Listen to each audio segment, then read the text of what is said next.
against religious minorities, to all kinds of things. So there is a strong interlinkage, and you really have to address both together, separately but together, I would feel.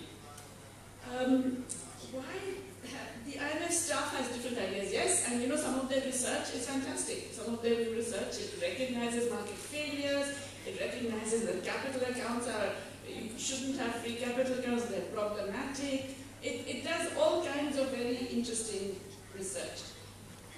And I found the IMF staff are also very open to new ideas. They actually asked me for an article on what is wrong with economics. And I basically sat down and wrote a rant, and I was very surprised when they published it without any changes. But that is one level of how the IMF functions. And even the leadership, we have seen Kristalina Georgieva and Gita Gopinath being very sensible often about many issues, including about debt and the need for counter-cyclical policies and all of that. That has not permeated to the ground.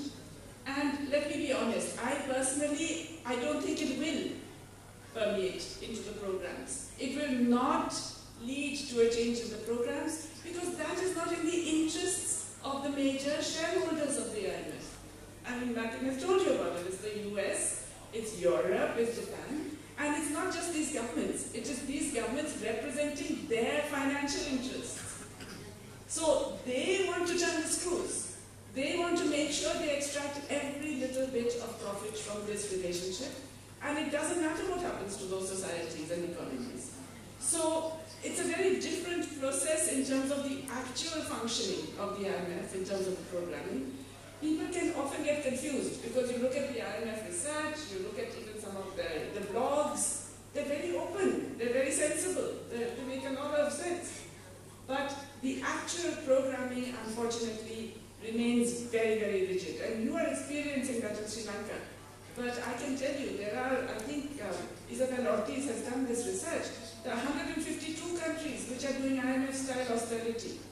And not all of them even have IMF programs. But they have IMF local offices that are telling them this is what you should do.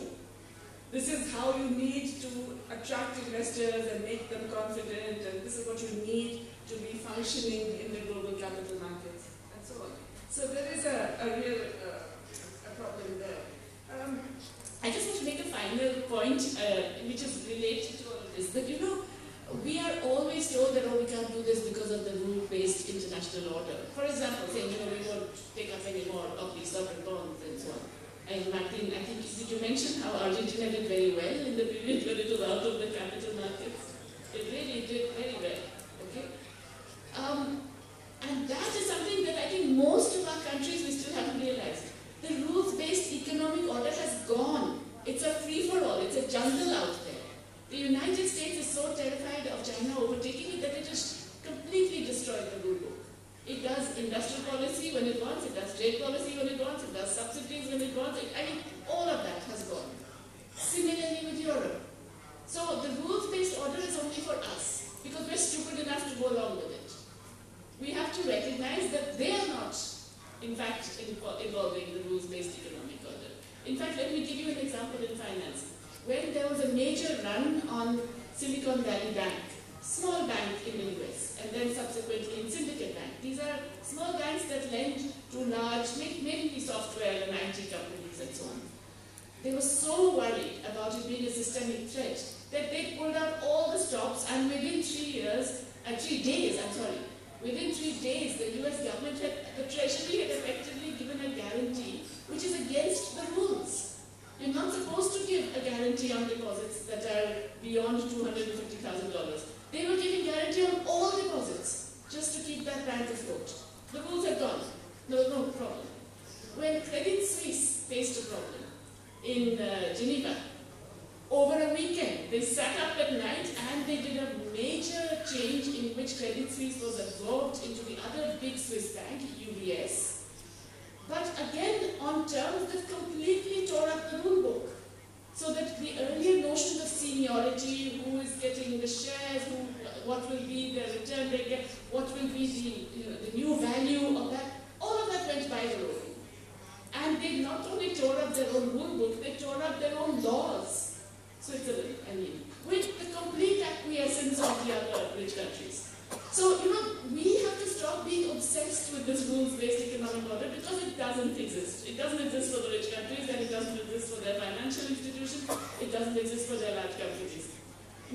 start saying, okay, in this world, how do we now negotiate it? How do we navigate this world in a way that keeps our social and developmental priorities intact, and stop worrying about whether you're allowed to do this under WTO and IMF says you cannot do that and so on and so forth, because they are not bothered about it. And the more we accept all of those constraining rules, the larger the distance between us and the rich economies. Rice.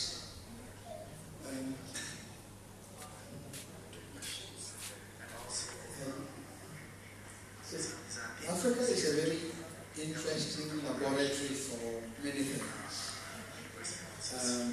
including policies that don't work. Let me just answer the question by limiting myself to my own country's experience. So, Ghana has always been like a lead player in many things on the African continent. First country south of the Sahara to be independent, heavy investment in public services, quite like Sri Lanka, and then focus on food security. Very early stages, investment in energy in order to industrialize. And many similar patterns. So up till the mid-80s, Ghana was self-sufficient. In fact, exported rice and maize. It has surpluses of roots, cassava and yam. As we speak, Ghana spends nearly $1 billion importing rice and maize. And it is only self-sufficient in cassava. Because cassava manure is relatively non-tradable. It's not an export commodity like maize, rice. It's not as internationally competitive like maize and rice. What happened? What happened was that for nearly 20 years, we went through the 17 IMF agreement explains how repeatedly we had to do the same things. And we were told that it was cheaper to save, to import. The international market prices are much cheaper than the cost of producing, which is that import substitution, same kind of argument as manufactured goods. Support for the farm sector, small-scale irrigation, the management of valleys for rice and maize, the marketing boards that supported small farmers and created stocks. Those were the first ones to go. And then, with time, we become totally dependent. Why must you not go down this line of this argument? One, the international food market is not a competitive market. It is dominated by a few agro-business companies. It's basically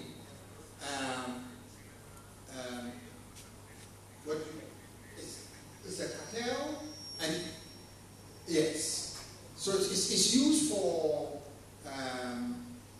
what speculative purpose. It's a very speculative. So you may have this large amounts of food, but it doesn't reflect in the international price. No country should subject itself to an uncertain, uncompetitive international food market. That's the first one. Secondly, we learned from COVID as would happen with floods, global warming, wars, such as the Russian war, that no country should leave ability to feed itself totally to the market. People almost starved. As a result, in 2013, the African Union, so the African political coming together is quite interesting. So there's a union. So the African Union took a decision that every country, every year, must devote no less than 10% of its budget to agriculture. And then it doesn't matter what the IMF and everybody says. If you can afford to subsidize and support your farmers, do it. Because the basic dignity of a people lies in your ability to feed yourself. Because after all, the popular image of an African is an hungry one, right? Nobody wants the popular image of a Sri Lankan to be a hungry and miserable one. It's the reason why you must not listen to this. And in any case, agricultural productivity increases also depends on experience, new technology, different ways of organizing farms. And as the market changes, the competitiveness environment also changes. So don't listen to them. Grow your rice.